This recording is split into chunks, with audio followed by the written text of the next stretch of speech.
పూరా లోకల్. ఈ విశ్వావసునామ సంవత్సరం తెలంగాణ రాష్ట్రం పాడి పంటలతో సుఖశాంతులతో సంక్షేమము అభివృద్ధి సమపాలలో ఉద్యోగ ఉపాధి అవకాశాలు అందరికీ అందుబాటులో వచ్చే విధంగా, అదేవిధంగా మన మిత్రులు బట్టి విక్రమార్క గారు ప్రవేశపెట్టిన బడ్జెట్, వేద పండితుల పంచాంగ పఠనం విన్నప్పుడు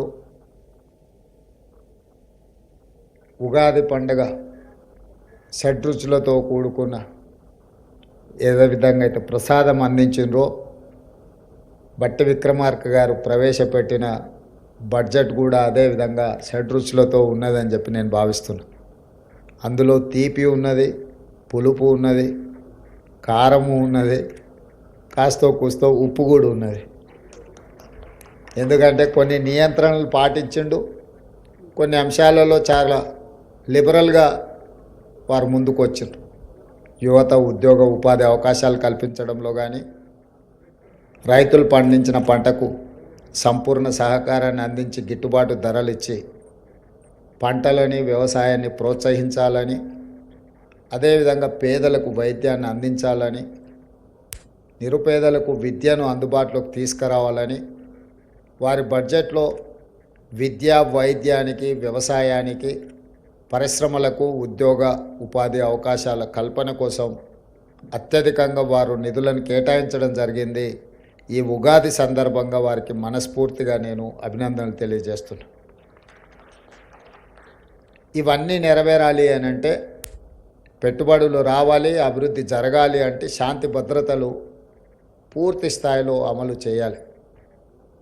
తప్పకుండా రాష్ట్ర ప్రభుత్వం, మా ప్రభుత్వ యంత్రాంగం తెలంగాణ రాష్ట్రంలో ఏ మూలనైనా చీమ చిటుక్కుమన్న అసాంఘిక శక్తులు ఎలాంటి ఒడిదుడుకులను, ఎలాంటి ఇబ్బందులను కల్పించాలనే ప్రయత్నం చేస్తే వాళ్ళ పట్ల కఠినంగా వ్యవహరించాలని ప్రభుత్వం నిర్ణయం తీసుకున్న ఆ దిశగా నిరంతరం పర్యవేక్షణ జరుగుతూనే ఉంది. ఈరోజు పాలన పరంగా ప్రభుత్వపరమైన నిర్ణయాలు ప్రజల సంక్షేమం కోసం, తెలంగాణ రాష్ట్ర అభివృద్ధి కోసం నిరంతరం మేము శ్రమిస్తూనే ఉంటాం. మా మంత్రివర్గ సహచరుల సహకారంతో, మా శాసనసభ్యులందరినీ అండగా నిలబడడంతో ఈరోజు ఈ కార్యక్రమాలను నేను, మా ఉప ముఖ్యమంత్రి వర్యులు బట్టి విక్రమార్క గారు జోడెద్దుల్లాగా రాష్ట్రాన్ని అభివృద్ధి పదం వైపు నడిపించడానికి నిరంతరం ప్రయత్నం చేస్తున్నాం. ప్రజల ఆశీర్వాదం, శాసనసభ్యులు అండగా నిలబడి, మంత్రివర్గ సహచరుల సహకారం తీసుకొని ఈ తెలంగాణ రాష్ట్రాన్ని దేశానికి ఆదర్శంగా నిలబెట్టే విధంగా తెలంగాణ రైజింగ్, ఈ దేశంలోనే తెలంగాణ ఒక వెలుగు వెలగాలి, దేశ ప్రజలకు ఆదర్శంగా ఉండాలి. హైదరాబాదు నగరం అంటే ప్రపంచ స్థాయిలోనే ఈ నగరానికి గుర్తింపు ఉండాలని చెప్పి ఈరోజు మన ప్రభుత్వం ప్రయత్నం చేస్తున్నది.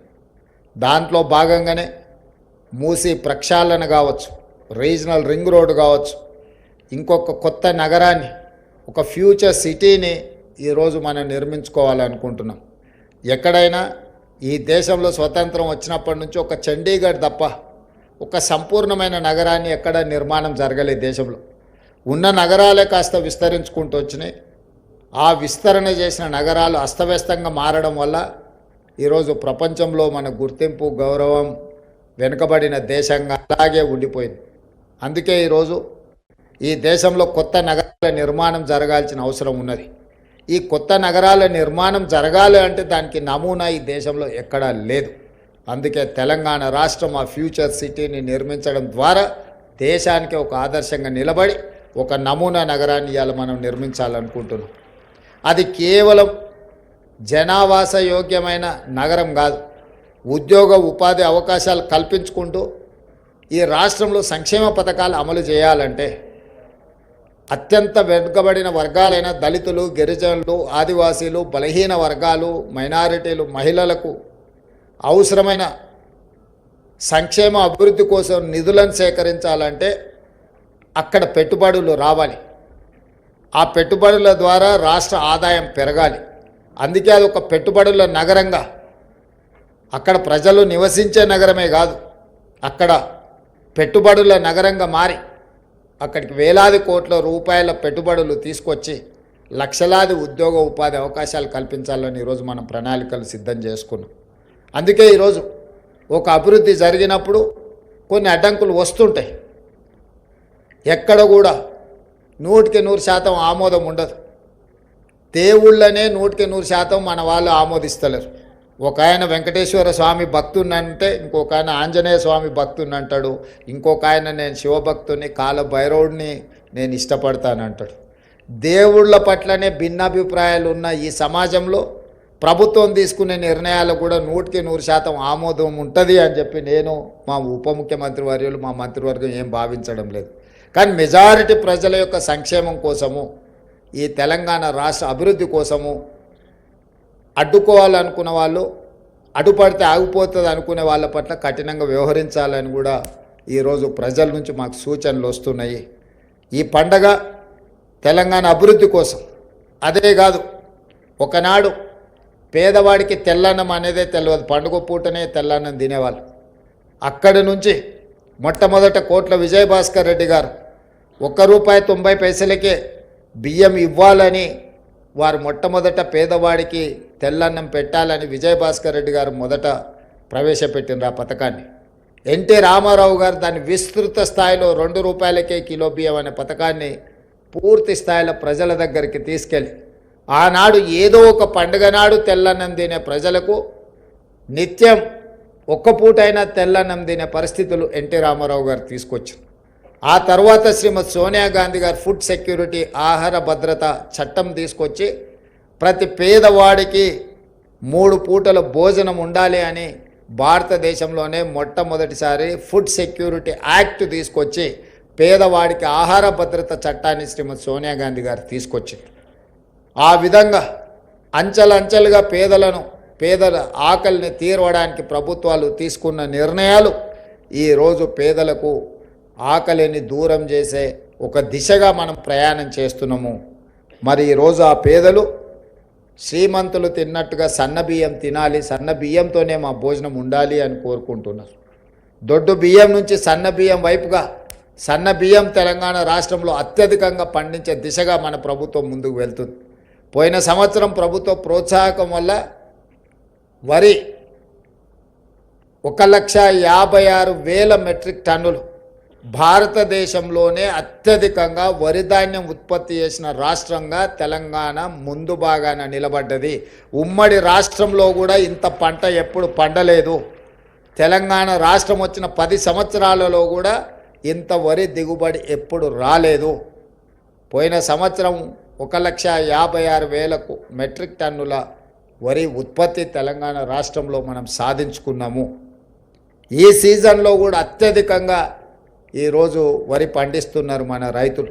అందుకే ఈరోజు రైతులను ప్రోత్సహించి సన్నధాన్యం పండించండి, సన్నధాన్యం మీరు పండిస్తే మీకు గిట్టుబాటు ధరనే కాదు ₹500 బోనస్ ఇస్తామని ఇవాళ రైతులను ప్రోత్సహించడంతో 65-70% రైతులు పండించే వడ్లు ఈరోజు సన్న వడ్లు పండిస్తూ ఉన్నారు, సన్న బియ్యం ఉత్పత్తి చేస్తున్నారు.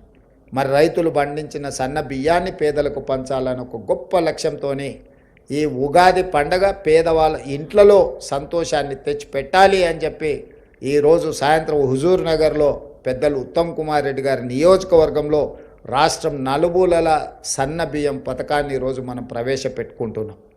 ఒకటే మా ఆలోచన, ఆదాయాన్ని పెంచాలి, పేదలకు పంచాలి, ఉద్యోగ ఉపాధి అవకాశాలు కల్పించాలి, తెలంగాణ రాష్ట్రంలో ఉండే ప్రతి వారిని ఆర్థికంగా నిలబెట్టాలి, ఆత్మగౌరవంతో బ్రతికే విధంగా వనరులు సమకూర్చాలి అనేదే మన ప్రభుత్వం యొక్క లక్ష్యం. పంచాంగం కూడా పేద పండితులు తెలంగాణ రాష్ట్రానికి మంచి భవిష్యత్తు ఉన్నది, మంచి నిర్ణయాలు తీసుకుంటాము అని చెప్పి వారు చెప్పినారు. వారి సూచనల మేరకు కేంద్ర రాష్ట్ర ప్రభుత్వాల మధ్య రాజ్యాంగబద్ధమైన సంస్థలతో ఒక మంచి వాతావరణంలో ఒక మంచి సత్సంబంధాలను ఏర్పాటు చేసుకొని అభివృద్ధిలో అందరి సహకారాన్ని తీసుకొని ముందుకు వెళ్తాము. ఇది రాజకీయాలు చేసే సందర్భం కాదు, ఇది అభివృద్ధి చేసుకునే సందర్భము.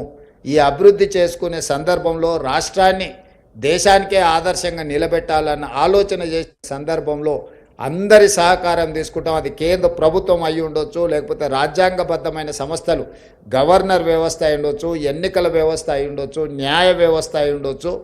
ప్రజలతో, పార్టీలతో, ప్రజాస్వామ్యబద్ధమైన సంస్థలతో ఒక మంచి సత్సంబంధాలను ఏర్పాటు చేసుకుంటాం. ఎక్కడైనా ఏదైనా సమస్యలు వచ్చినా వాటిని పరిష్కరించుకుంటూ ముందుకు వెళ్తాం. మా సంకల్పంలో, మా ఆలోచనలో స్పష్టత ఉంది. సంకల్ప బలం ఉంటే దేవుడు కూడా కనుకరిస్తారని చెప్పి ఇప్పుడే మా ఉప ముఖ్యమంత్రి గారు చెప్తున్నారు. నా జీవితంలో పెట్టుకున్న సంకల్పం ఏది ఇంతవరకు నేను ఫెయిల్ కాలేదు. నేను అనుకున్న ప్రతి సంకల్పం నెరవేరింది. ఈరోజు తెలంగాణను కూడా తెలంగాణ రైజింగ్ 2050 ప్రణాళిక తీసుకొచ్చి ఈ దేశానికే తెలంగాణను ఆదర్శంగా నిలబెట్టి ఒక అద్భుతమైన అభివృద్ధి చెందిన రాష్ట్రంగా తెలంగాణను ముందుకు తీసుకువెళ్ళాలనుకుంటున్నా. మా సంకల్ప బలంలో దోషం లేదు. మీ అందరి ఆశీర్వాదంతో ఈ దేశానికే తెలంగాణను ఆదర్శంగా నిలబెడతామని తెలియజేస్తూ మరొక్కసారి ఈ ఉగాది శుభాకాంక్షలు మీ అందరికి తెలియజేస్తూ సెలవు తీసుకుంటున్నా. ధన్యవాదాలు మిత్రులారా.